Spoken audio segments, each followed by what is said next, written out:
Stephen Sackur of the BBC, you've been chairing one of the sessions here. Basically, what is that about and what was the sort of level of interest in it? Well, actually I have the pleasure of chairing two sessions. The first was very much a sort of overview of the geopolitics concerning both the future of agriculture and how it relates to climate change and sustainability issues. And the star speaker was Professor Bhagwati, who sort of writes on these big international issues for the New York Times as well as being an academic at Columbia University. And I think, his message, and the one that I was trying to test out with him, is that he believes there's reason to be optimistic, that in the end the planet can produce enough food to feed the 9 billion people we expect to see on this planet by 2050 or so.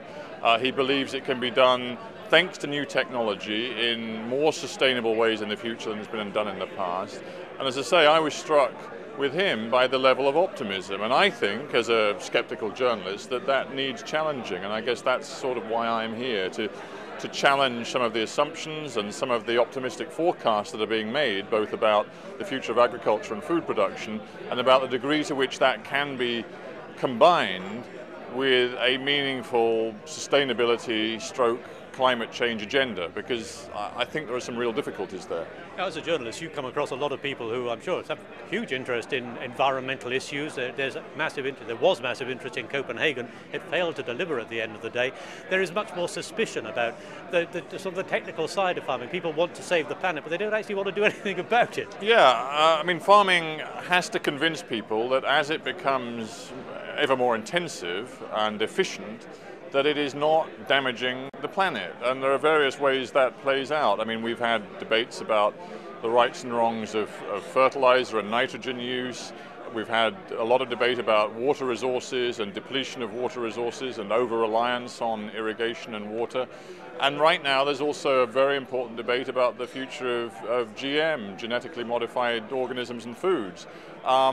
That already in one of the panels I've been chairing has played itself out with a discussion as to whether the fears and suspicions that many of the public have around the world, not just in Europe but in India, for example, whether those fears can be overcome by information and education, or whether in fact many people have justification to be skeptical about what science tells them, because we have seen in different ways science hasn't always been quite as reliable as maybe some of the scientists would hope that it ought to be.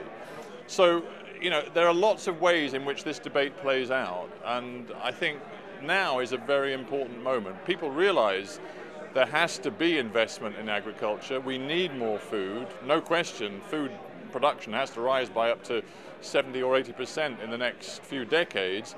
The question is, how can that be combined with all of the sustainability issues that were dealt with and maybe not dealt with effectively at Copenhagen?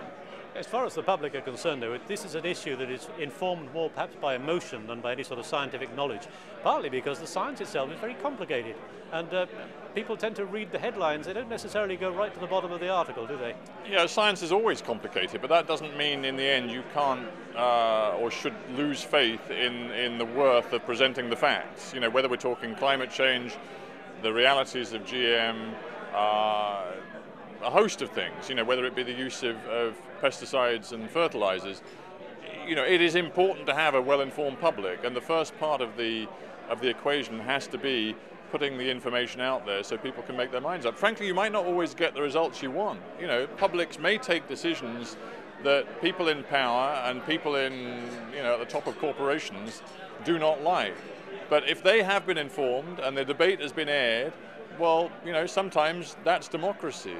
Then you just have to sort of battle through public processes to try and change minds. And that's maybe where we're at with some of these issues right now.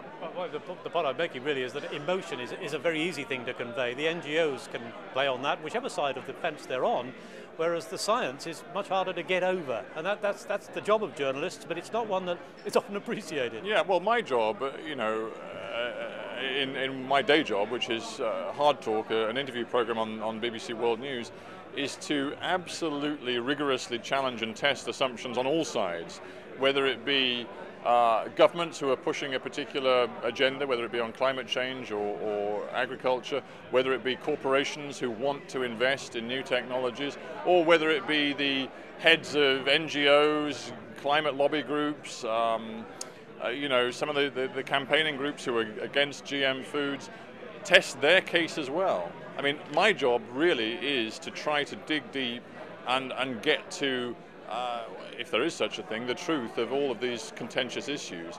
And then the people decide. Frankly, it's not journalists who decide, but I take your point. Journalists have a duty to test the cases, both of those for and against some of the propositions we've been discussing.